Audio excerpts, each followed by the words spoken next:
Szingapúr, a világ legtisztább országa, ahol a kínai, maláj és indiai kultúra tökéletes harmóniában él egymással, és ahol a bolygó egyik legjobb gasztróélménye vár rád. Ez a hely tele van élettel, botanikus kertekkel és futurisztikus felhőkarcolókkal. De vajon tényleg minden olyan hibátlan? Létezik egyáltalán tökéletes hely? Hát nem. Ebben a videóban benézünk a kulisszák mögé és felfedezzük Szingapúrt.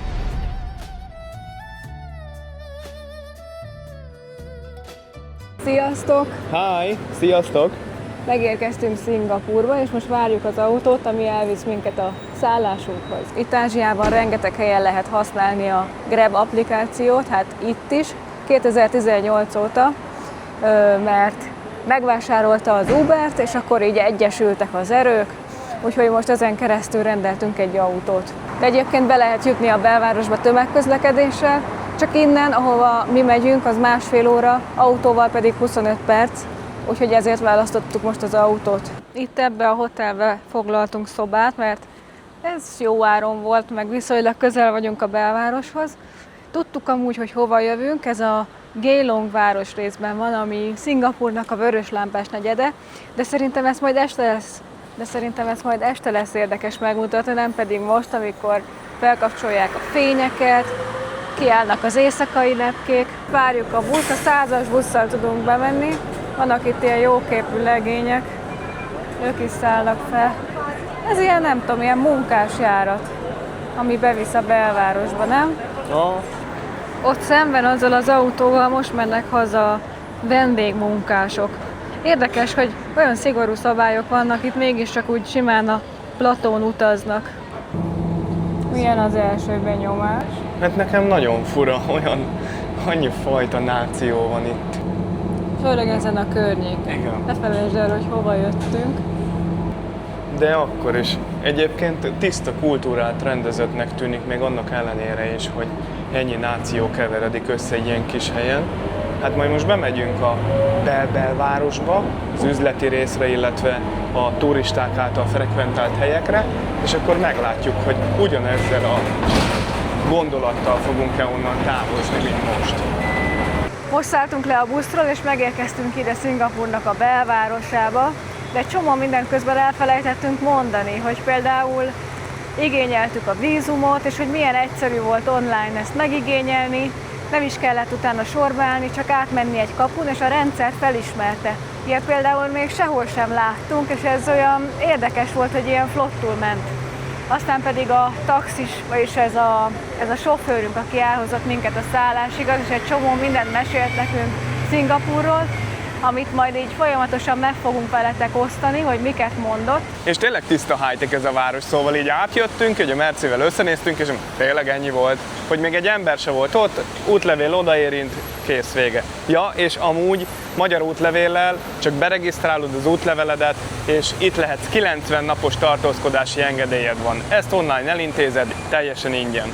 Most itt vagyunk a Chinatown-nak a peremén, és úgy olvastam, hogy itt a Chinatownban van egy Hawker Center, ugye úgy hívják itt azokat a kis ilyen bódés központokat, ahol ezek a különleges kis büfék vannak, és azt írták, hogy 200-250 kis büfé is található itt meg ebben a kínai városrészben található kis büfés központról, úgyhogy most ezt fogjuk megnézni. Jó, de én úgy hallottam, hogy nem csak ott van, hanem több helyszínen is, és hogy Szingapúr tele van Michelin csillagos helyekkel, ugyanúgy, mint Hongkong. Úgyhogy igyekszünk majd egy csomót kipróbálni, de hát amúgy ez a Szingapúr, ez micsoda szerinted? Én szerintem ez egy városállam, de nem akármilyen városállam, szóval a briteknek biztos, hogy van itt befolyása, mivel az ellenkező oldalon közlekednek az autók. Az az érdekessége, hogy körülbelül 6 millió ember lakja, és ebből a 6 millióból 1 millió körülbelül vendégmunkás. Ez azt jelenti, hogy vannak itt kínaiak, vannak itt Bangladesből, Malajziából, És Indiából. is. És ez a kevert kultúra van itt, és ez ugyanúgy igaz, nem csak a kultúrára, hanem az étkezésre, hogy a világon az egyik legjobb konyha van itt, Szingapúrban. Igen, és úgy is szokták nevezni ezt a várost, hogy Ázsiának ez az egyik kulináris fővárosa, és ezért is gondoltuk, hogy akkor rögtön elmegyünk, és akkor fogyasztunk valamit. Ez a Lau Pa Sat nevezetű Hawker Center, azaz ilyen bódés. Itt van egy épület, ez fixen megy minden nap, egész nap, itt lehet kajázni, de nem csak itt, hanem itt hátul, mögötte az egyik utcát esténként leszokták zárni, és akkor egy ilyen grill utca lesz ez az egész. És itt, hogyha körbenéztek, akkor van itt már rögtön csapolt sör, Stella Artois, Sapporo, és valamilyen brit sör van még. Akkor itt van mögöttem ezek a csuhánosok, ezek a grillesek, szóval rá van húzva egy pálcikára hús, vagy zöldség, vagy tengeri herkentyű, és az van rendes tűzön meggrillezve, hogyha ide jöttök velem, akkor meg is tudom mutatni. Nem ám akárhogy grillezik ezeket a kajákat, szóval nézzétek meg, hogy rendesen faszénen csinálják. Ezért ilyen fantasztikusak ezek a helyek. És most, hogyha tovább megyünk itt, akkor szerintem fogunk találni jó pár Michelin Guide által ajánlott helyet is. De az alkoholra egy fontos szabály vonatkozik, mert Szingapúr a szabályokról is szól, és minden szabály azért jött létre, mert valamilyen esemény történt, ugyanúgy a sörrivással, meg az alkoholfogyasztással kapcsolatban is, hogy este 10 után már nincsen ivás az utcán. $11 kerül a Stella. Szerintem egy pintet fogunk kérni, illetve van Sapporo. És mit szeretnél, Stellát vagy Sapporot? Természetesen itt is mindenhol lehet kártyával fizetni. A tömegközlekedésen is úgy működött az egész, hogy bármilyen kártyát, Visát, Mastercardot hozzáérintesz a belépéskor, az ajtónál, a terminálhoz, és amikor leszállsz akkor is, és akkor levonják majd. Here we go. Thank you, have a good one. Nagyon kedvesek itt az emberek. 11 szingapúri dollár az 7,5 euró. Annyiba kerül ez a sör. Szóval azt lehet mondani, hogy azért itt picit drágább az élet, de viszont az itteni emberek ezt simán ki tudják fizetni. Hogyha jókat akartok enni, akkor érdemes ilyen kajás, bódés központokba elmenni, és ugye itt van a legtöbb Michelin Guide által ajánlott, illetve Michelin csillagos étterem is, illetve ilyen büfé. Érdemes itt tenni, mert itt viszonylag olcsón lehet kajázni itt Szingapúrban.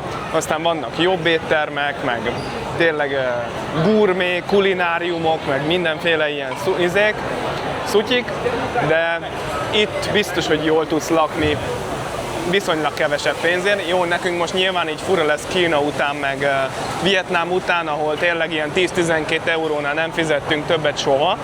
2 főételért, meg egyéb dolgokért, levesért. De eddig Kína volt a legolcsóbb, szóval igen. Ahhoz képest ez még nekünk nagyon drága, mert Kínában sokszor ilyen 2-3 euróért ettünk ketten. Igen. Úgyhogy ahhoz képest azért drága. És keresni sem kell a Michelin Guide által ajánlott helyeket amúgy, mert konkrétan szinte minden sarkon itt az épületben az van. Már készülődnek. Ezt mondtuk nektek, hogy a másik oldalán ennek a Lau Pa Sat nevű helynek az egyik utcát lezárják. Most teszik ki a székeket és az asztalokat, és ezt minden nap eljátsszák. És már füstöl a faszél. Úgy látom, hogy ma grillkaját fogok enni. Ez a 7-es és a 8-as stand, amit ott láttok a másik oldalon, mind a kettő Michelin Guide által ajánlott hely. Szóval meg fogjuk kóstolni. És nekem az is bejön, hogy ugyanúgy, ahogy Shenzhenben, itt is nagyon be van ültetve minden zöld növényekkel. Én nekem ez nagyon tetszik, annak ellenére, hogy itt vagyunk a felhőkarcolók között, nagyon sok a zöld felület. Ez a rész még itt a városban tisztább, mint ahol mi nekünk van a szállásunk. Hát ez biztos, hogy tisztább. A miénk az egy ilyen picit lazább környék, azért mondtuk, hogy az ott a vörös lámpás negyed, és majd este fogjuk megmutatni nektek az igazi arcát annak, de még mindig nem lehet azt mondani állítólag arról a helyről, hogy veszélyes, mert azt mondta a sofőrünk is, hogy itt Szingapúrban elvileg sehol nem veszélyes, nem kell félned sehol attól, hogy mondjuk megtámadnak vagy kirabolnak.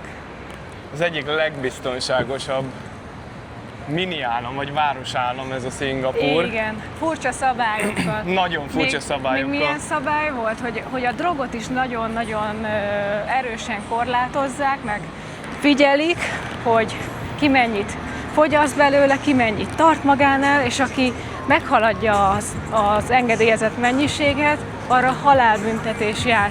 És ez az egyik legszigorúbb szabály a világon. Igen.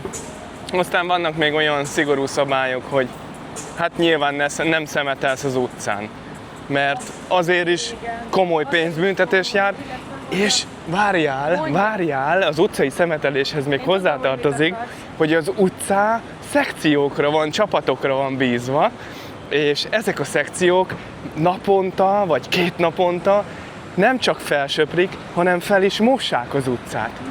És ezért ilyen tiszta. A másik pedig, hogy a nyilvános WC-t mindig le kell húznod, mert hogyha nem húzod le, akkor azért is megbüntetnek. Illetve a rágózásért. Hát a rágózást azt szinte mindenki tudja már, ismeri. A rágózásról azt mondták amúgy, hogy ha valakinek van róla egészségügyi papírja az orvostól, valamilyen receptje, vagy akármilyen, hogy neki szabad rágózni, és hogy miért szabad, akkor ő azt megteheti, igen. De amúgy meg nem. Igen, hát a nikotinos rágóra gondolt szerintem a sofőr, amikor erről beszélt. Arra, és látjátok, ezért tetszik nekünk itt ez, hogy tele van zöld felülettel.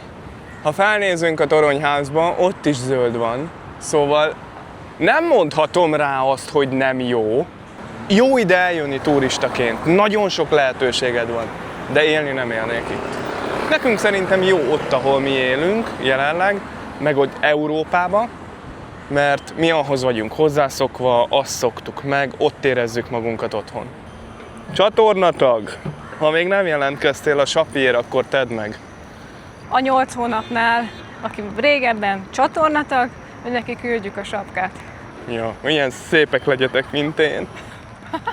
Szingapúrnak a története, hogyha már így elkezdtük, az 1819-ben kezdődött, amikor egy brit kereskedő kikötőt alapított itt. Szóval, ahogy mondta a Tomi is, érvényes ez a brit hatás, vagy érvényesült itt ez a brit hatás a közlekedésben, lehet, hogy az emberek hozzáállásában is, meg a kultúrában is. Hát annak idején ez a hely, meg most is tökéletes volt a kereskedelemhez, nagyon gyorsan gazdag kereskedelmi központ lett, és a II. Világháború után rövid ideig Malajziához tartozott, majd 1965-ben önálló ország lett belőle. És az akkori miniszterelnök nagyon szigorú szabályokat hozott létre, köztük olyat is, hogy itt egyáltalán nincs korrupció. Ugye ismerünk ilyen országokat, ahol nincs korrupció. És tudnék felsorolni nagyon sokat, nem csak egyet. Mindenki arra gondol, hogy hú, Magyarország ilyen korrupt, olyan korrupt, higgyétek el. Szinte az összes európai ország az. És azt azért ne felejtsük el, hogy egy kicsi, pici halászfaluból hozta létre az a brit ember ezt az egészet. Ugye a britek megcsinálták a kikötőt, és aztán szépen így felfejlesztették, és az egyik leggazdagabb városállam lett a világon.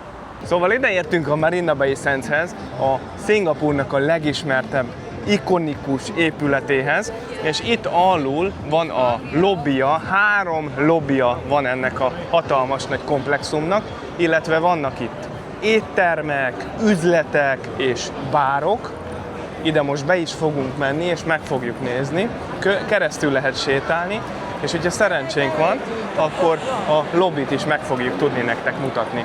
Szóval ez egy ilyen hatalmas nagy bevásárlóközpont több szinten. Még a hotel lobbyhoz oda se értünk. De nagyon kíváncsi vagyok, hogy hogy néz ki. És lehet itt kívül is menni, illetve itt bent hátul is. Itt lehet felmenni a felső részre, abba a kert részre. Felértünk erre a felső kis szintre, itt a szállodával szembe. Már meg van világítva ilyen kékes-lila színbe. Szóval ezt akartok még nektek mutatni, hogy külön a hotel lobbyba innen felülről is át lehet menni, itt ezen a felső hídon. De 3 különböző bejárata van ennek a szállodának, és megvan határozva, hogy mit tudom én, 1-es torony, 2-es, 3-as, vagy betűjelzéssel van, fogalmam sincs, hogy van ez megkülönböztetve egymástól, de itt hajtanak be az autók, és akkor ott lehet bemenni. Mi pedig most itt ezen a felső kis úton megyünk tovább. Igen, és amúgy itt a szobák ára az körülbelül olyan $1000 per éjszaka, elég drága. Tehát, hogyha valaki ilyen luxusba akar részesülni, akkor muszáj kifizetnie. Itt vagyunk bent, most már hivatalosan is az épületben. Itt vannak a hotelszobák. Impozáns látvány, az biztos. Ott van a hotelrecepció lent. Érdekessége ennek az épületnek, ami számomra nagyon izgalmas és érdekes, hogy fölül az a felső platform, ami a hajóra emlékeztet, az, hogyha elfektetnénk mellé az Eiffel-tornyot, akkor ez a felső platform sokkal hosszabb lenne. És az egész komplexumnak az építését 2010-ben fejezték be, $5,7 milliárd került. Rengeteg pénz. A város az egy még inkább futurisztikus, még inkább jövőbe mutató képet fest így előttünk, szóval én nagyon örülök neki, hogy így jöttünk el, hogy már este fényeket látunk, ezeket a különleges felhőkarcolókat, közben ki vannak világítva a fák, ez is egy egész más hangulatot kölcsönöz az egésznek, és itt vagyunk ennél a botanikus kertnél itt hátul, itt vannak ezek a fa formájú kis oszlopok vagy tornyok. Az, ahova most tartunk, egy óriási mesterséges kert, nagyon futurisztikus az egész, tényleg úgy néz ki, mintha UFO-k rakták volna le ide, és főleg most így este, hogy ki van világítva. Ezt a parkot a szingapúri kormány építette ide. Több mint 100 hektár területű, tele van fákkal, zöld felületekkel, tavakkal, szökőkutakkal, gyönyörű, szép, és tényleg olyan megnyugtató itt sétálni. Ez az, ami minket egy picit így most jelen pillanatban még pluszba energiával feltölt, azon kívül, hogy izgatottak vagyunk, hogy még milyen új dolgot tudunk itt Szingapúrban felfedezni. És mi is úgy csináltunk, ahogy a többiek, megkerestük a legjobb helyszínt, és meg fogjuk nézni ezt a fénysót, hogy minden látszik. Látszik majdnem, hogy az összes fal, és a háttérben pedig ez a furcsa építmény. Kíváncsian várjuk!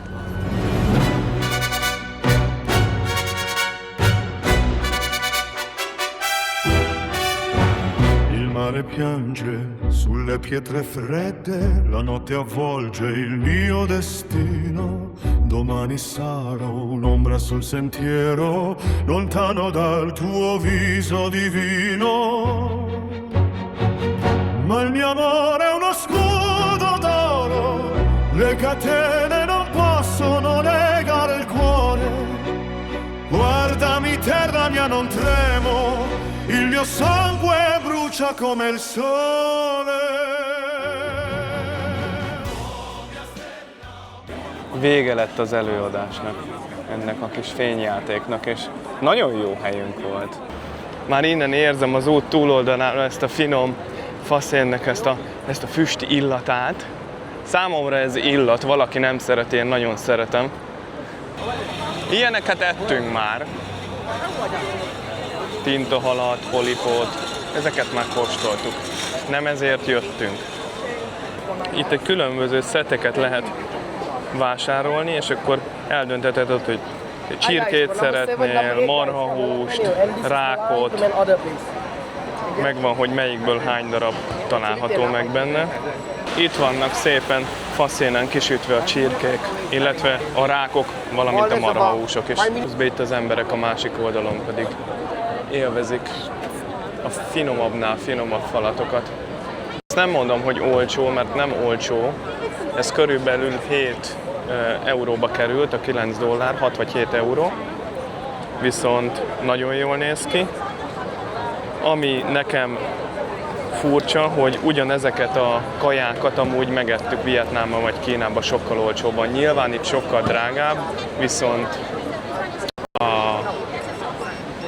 ezek ilyen Michelin-es helyek. Hello! Thank you! Itt van a mártogatós hozzá, és a 10 darab csirkenyás. Keressük meg a Mercit. Na, kóstoljuk akkor meg ezt a jó kis grillt, jó kis mártogatóssal. Kíváncsi vagyok, hogy ennek a mártogatósnak milyen az íze.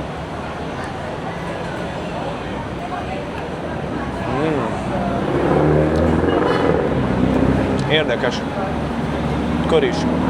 Páccal van szerintem bekenve ez a húsi. És ezzel a mártogatóssal, ezzel a picit paprikás, picit hagymás mártogatóssal nagyon jól kiegészíti egymást, és a végén így, amikor már lenyeled, akkor ugye van a mártogatósban is köri, és ilyen jó, pikáns íze van neki. Na srácok, hát akkor a mai napunk eltelt, már lassan éjfél lesz, úgyhogy megyünk vissza a buszhoz, a 100-as buszhoz, mindjárt jön és remélhetőleg, és akkor eltesszük magunkat holnapra, hiszen megint sokat kell gyorsan aludnunk. Jöjjön most pár vágókép a piros lámpás negyedből, arról a környékről, ahol a szállásunk van. Amit tudni kell, hogy itt Szingapúrban, aki itt lakik, mindenkinek van munkája. Valaki buszt vezet, valaki boltban dolgozik, és valaki az utcán árulja a testét. A sofőrünk azt mondta, aki behozott minket a városba, itt született, hogy egy lakás, egy nagyon kicsi lakás, egy szobával $1000-1200 kerül, szingapúri dollárba, és hogyha megvenni szeretnéd, akkor 300-400 ezer szingapúri dollárba kerül. Kevésbé frekventált helyen.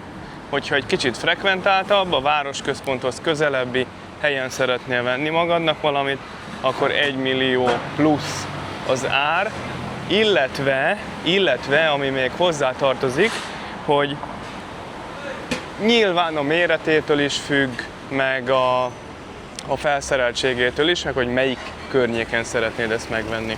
Szóval itt ebben az országban is mindenki megdolgozik a pénzéért, és akik ilyen munkát végeznek, akik hogy az útszélén árulják a testüket, ők általánosságban ilyen vendégmunkások Bangladesből, Indiából, meg Malajziából. Ők ezt a lehetőséget találták maguknak, és itt ezen a környéken engedélyezett, hogy dolgozzanak.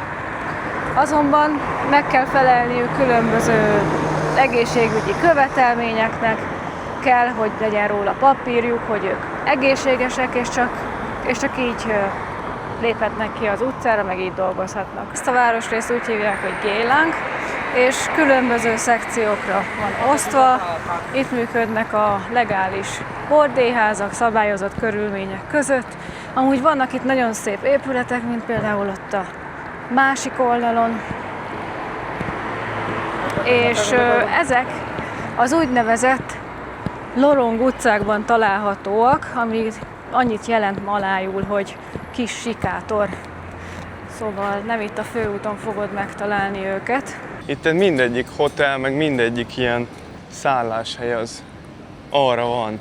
Kis buszokkal ide megállnak szépen, és akkor gyorsan lerendezik egymást. Hát ez például, hol ide ki van írva, hogy one night, na ez például ez 8 óra az csak 40. Ez egy olyan hotel.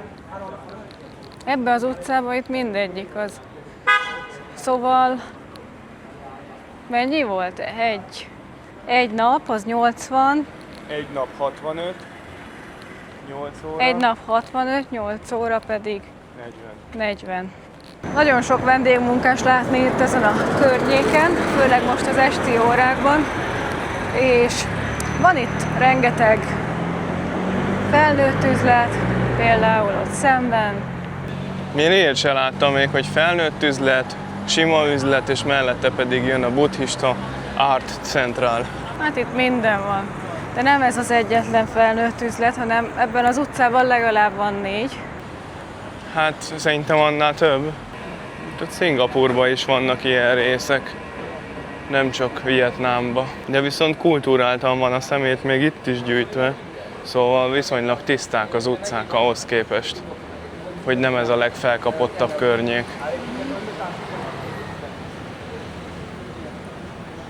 Itt van, nézd meg ezt a szentélyet, itt van ez a kis szentély a szellemeknek. Hát itt is nagyon félnek amúgy a szellemektől. Minden nap tesznek ki nekik friss vizet, élelmet, hogy hagyják a házban lakó embereket békén, az itt lakott szellemek. És itt is van kamera, nagyon sok helyen, ott szemben is. Azért figyelik a környéket, hogy ne legyen erőszak, mert azért az is jellemző, amikor ilyen helyen van az ember. Hát igen, beiszogatnak az emberek szépen. Hát nem csak arról van szó, hanem hogy erőszakkal mondjuk elvisznek egy ilyen nőt, például. Jó reggelt! Most ment el a 100-as busz, megint ezzel jöttünk be, és kinéztünk egy tipikus szingapúri reggelizőhelyet, ahol általában az itteni emberek szoktak enni, és olyan kajákat is lehet ott kapni, viszonylag jó áron. Szerencsére most nagyon-nagyon jó időre ébredtünk, szikrázó napsütés van, több mint 30 fok, és itt van az egész nap előttünk, hogy még megmutassunk néhány dolgot a városban. Ez a hely egy plázán belül van. Amúgy bejöttünk, és olyan brutálisan le van hűtve az egész. Én nem tudom ezt, hogy bírják, de meg lehet fagyni. Nem csak itt, hanem a buszon, meg hogyha bárkihez beülsz az autóba, mindenki annyira lehűti. Elveszünk egy ilyen toast szendvicset, akkor elveszünk egy ilyen másik fajtát, de amúgy a szingapúriak azt a tradicionális kaya toast szettet szokták kérni. Ezzel a toast kenyérrel, sonkával, sajttal, kávéval vagy teával és tojással. Most olyanok vagyunk, mint a szingapúriak. Kókuszos lekváros. Pirítós. Aha. Finom. Jó, de nem nagy szám. Én otthon sokkal finomabb lekváros kenyeret tudok csinálni. Ahhoz képest meg szerintem drága. Nem extra. $3 kerül ez a darabja ezeknek a kenyereknek. Ez viszont jó, ez. Az jó. Ez finom. A másik is jó volt, de ez nem jó. Ez Nem jó. egyszer meg lehet enni. Sétálunk most már a kínai negyed felé, eléggé be van borulva, de még nem esik az eső. Viszont észrevettük, hogy itt van mellettünk a Szent András katedrális, ami Szingapúrnak az egyik legrégebbi anglikán egyháza. Tudtad, hogy a vakolatot kagylóhéjból és tojásfehérje keverékből készítették el? Tényleg. Aha. Attól ilyen szép fehér? Hát, azt mondják. Azért elég jó látvány itt a felhőkarcolók között ez a régi építésű templom. Looking through the window, one way starts to gleam. Marina Bay is shining like a futuristic dream. Walking through the super trees, high above the ground. The perfect love in Singapore is finally found. Ahol most állunk, az a város egyik legjelentősebb pontja. Közvetlenül mögöttem a Szingapúr folyó, előttem pedig Sir Thomas Stamford Raffles szobra található, aki megalapította a modern Szingapúrt. Régen itt dokkok álltak, ahol a hajók rakományait pakolták le, mára viszont teljesen átvették a helyüket a nyüzsgő éttermek és bárok. És pontosan ez a látvány adja meg az igazi szingapúri hangulatot. Az előtérben a megőrzött régi épületek, mögöttük pedig a nyüzsgő, fejlődés jelképező, hatalmas felhőkarcolók. Szingapúr folyónak a partján sétálgatva egy kicsit hűsít minket ebben a füllett párás levegőben, mert legalább van 34 fok, legalábbis a telefon előbb azt jelezte. Messziről is jól nézett ki ez a Park Royal Hotel, de közelről meg még jobban néz ki. Lehet már látni, hogy milyen fákkal van beültetve, tele van pálmafával. Nekem ez nagyon tetszik.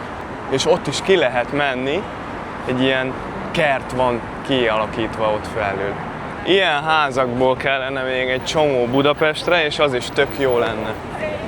És így, ahogy a főúton sétálunk, ott a messzeségben már ott van a kínai kapu, hiszen a Chinatown területére fogunk érni, és itt van 2 darab hatalmas nagy ilyen kajaközpont, amiről már beszéltünk az előző napon is, és azokat fogjuk megnézni. Az egyik az a Maxwell, a másik pedig a kínai negyed közepén található meg. A másik pedig a Chinatown komplex lesz, majd mindjárt odaérünk, és akkor nagyon kíváncsi vagyok, hogy melyikben milyen kajákat fogunk tudni esetleg kipróbálni. Ezekben a lakóépület komplexumokban mérettől függően szinte minden megtalálható. Gondolok itt az orvosra, postára, bankra, éttermekre. Sehova nem kell menned így a városon belül, mert ahol te laksz, minden megvan. És ez szerintem jó is egyben, meg rossz is. Aki nem idős, annak annyira nem jó, mert nem ösztönzi, hogy mozduljon ki a lakásából. Aki meg idős, annak meg azért jó, mert nem kell neki messzire mennie. Szingapúr az egy városállam, de inkább a város a városban, vagy városok a városban igaz rá, hiszen több ilyen lakóközösség van, több olyan részleg, ahol emberek így összegyűlnek és élnek. Ilyen például a kínai városrész, aztán van Kis-India városrész, illetve vannak a külsőbb kerületekben is, mondjuk a Changi repülőtér fele, ilyen hatalmas nagy felhőkarcolók, nem is egy, hanem több, és akkor ott élnek a helyiek legtöbbször, nem a városközpontban, és tengetik a napjaikat. Ami nekem nagyon tetszik itt, az az, szóval nem csak az, hogy kerületekre van osztva így a város, mert ez bárhol, bármelyik, akár európai városban, nagyvárosban megtalálható, hanem annak ellenére, hogy átmész egy másik kerületbe, rögtön más kultúra fogad, de ugyanolyan tisztaság, más konyhájú éttermek vannak ott rögtön, szóval nem kell úgymond sehova messzire utaznod.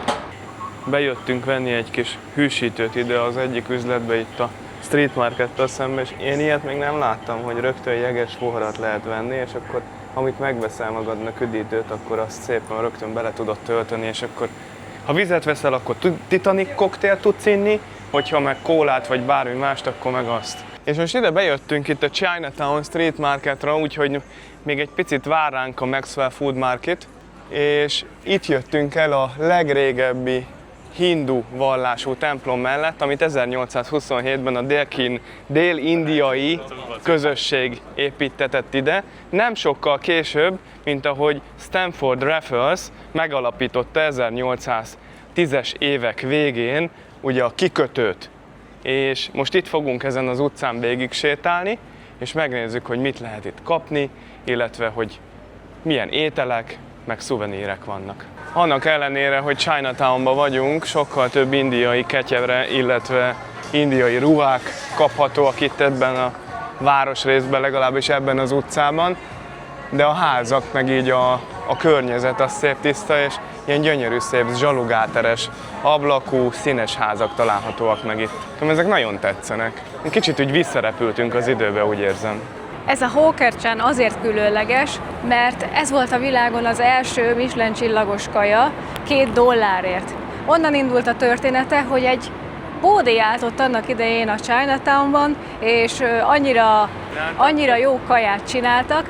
Kifejezetten ezt a szójaszószos csirkét készítették el, és ez a signature-je az étteremnek a mai napig, szóval ezt készítették el $2-3, és annyira finom volt, hogy kapott érte egy Michelin csillagot. Az a bódé nem tudom, hogy áll-e még, de azóta már több ilyen éttermet nyitott, és itt is meg lehet kóstolni. De jó illat van. Ott van a bácsi, nézd meg. Ő a séf. Utána mindjárt bemegyünk majd a kis bódéhoz, és akkor megnézzük, hogy akkor áll-e még Ki a voltak standja. éhesek a szingapúriak? We would like to order the soy sauce chicken rice, please. Na, megjött a kajsza. Nem sokat kellett rá várni, és egy ilyen gyönyörű, szép, bőrös mellehúsa van ide téve. Szerintem nagyon jól néz ki amúgy. Ez pedig szójában áztatott tonyás, egy kis mangoldal. Jó fokhagymás. Nem sajnálták, basszus. Kiűzi belőlünk a rosszat. Mintha otthon lennék. Ugye érted?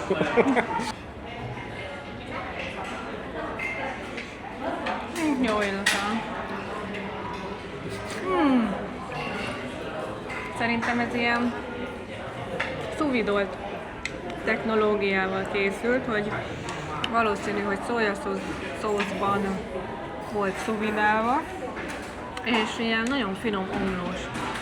Mi az, hogy szuvidálva, amikor kotonba főzik a kaját? Aha. Amúgy a legviccesebb az egészben az az, hogy ez a Michelin csillagot kapott kaja, ez amit most eszünk, ez $6.80-ba került, még a reggelink, az a 2 szendvics, meg az a 2 lekváros kenyér $11 kávé nélkül. Szóval érzitek ti is a kontrasztot, ugye? És most, hogy elfogyasztottuk ezt a könnyű kis Michelin csillagos büfékajánkat, megyünk és felfedezzük a további részeit ennek a városrésznek. Szépen akkor ballagunk tovább, a büfék azok itt lesznek végig, ott azon a fedett részen is, tele van kajázóhellyel itt ez a rész. Én nekem, hogyha össze kellene hasonlítanom a szingapúri reggelit, mondjuk a tájföldi reggelivel, ezekkel a 7-Eleven-ös kis meleg szendvicsekkel, amit ott neked készen megsütnek, és tényleg forrón kapod meg, nekem az jobban bejön, hiszen ugyanazt a toastot eszed. Közben, ha már Chinatown, akkor itt van egy csomó ilyen kis kínai szuvenír, nagyon füstölő illat van, nagyon durván, de nekem ez tetszik, és nekem nagyon bejönnek ezek a színes házak.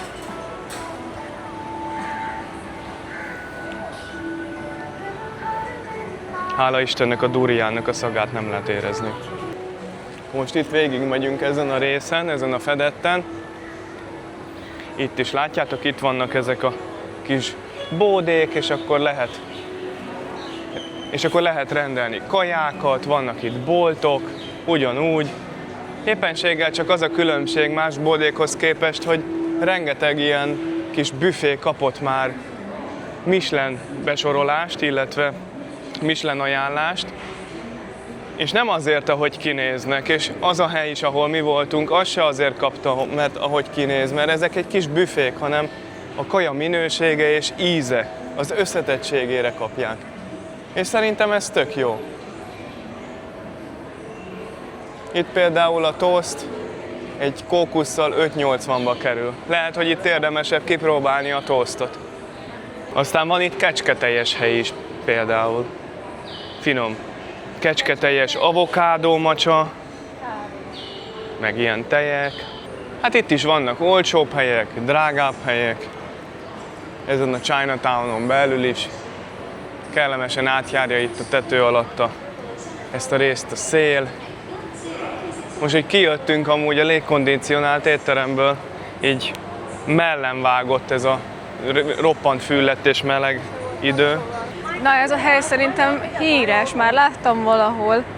Ez a tésztakészítő ember csinálni szokta itt a műsort, nyújtogatja ezt a kínai tésztát, és nézzek, hogy milyen sokan jártak már itt. Tele van képpel, fotókkal a belső rész. Itt ebben a kínai városrészben, meg ebben a kínai street food marketen szerintem sokkal olcsóbbak a kaják, mint ahol tegnap ettük ott a belvárosban. Mert ahol tegnap ettük, ott ilyen 8-12 szingapúri dollárért voltak a főételek.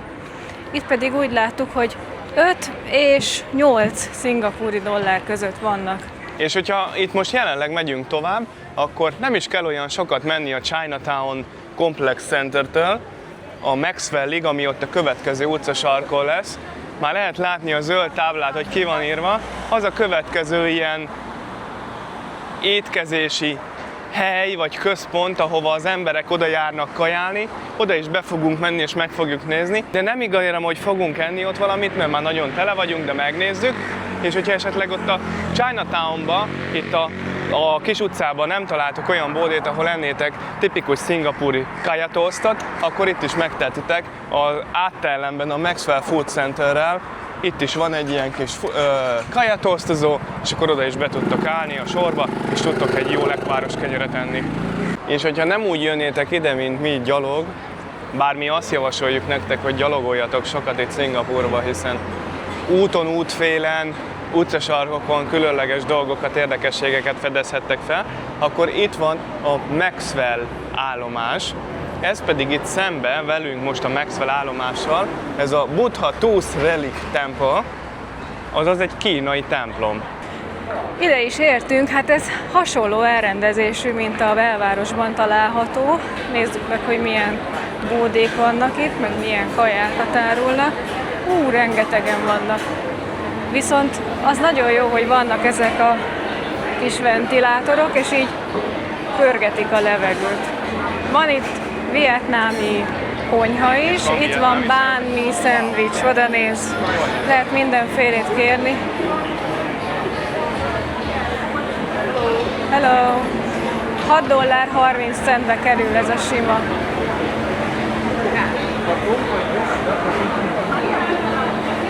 Vannak itt levesek, rizses ételek, tészták. Itt például a Laksásnál 5, illetve 7 dollárért tudsz kaját enni, az viszonylag olyan elérhető, Ez itt is egy ilyen 250 Michelin Guide ajánlott, a Michelin Guide által ajánlott étterem.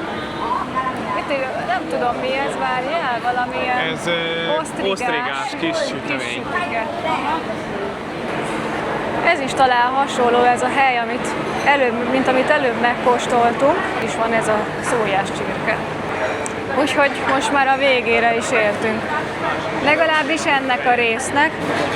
A másik oldalra is elmegyünk, de ott már csak ezeket a Michelin Guide által ajánlott helyeket fogjuk nektek megmutatni. Ez a rész egy picit szélesebb, azért jobban el lehet férni. Szerintem ugyanannyian vannak itt is, mint a másik oldalon, csak több a hely, úgyhogy keressük meg ezeket a éttermeket. Mert ez, amit én még nem láttam, hogy ilyen mogyoró leves. Hát, nem tudom. Én nem kóstolnám meg. Mogyorókrémet se szeretem annyira. Mármint a mogyoró vajat. Itt pedig 2 dollárért lehet venni valamit, amit szintén a Michelin Guide ajánlott. Most arra még nem jöttem rá, hogy mit.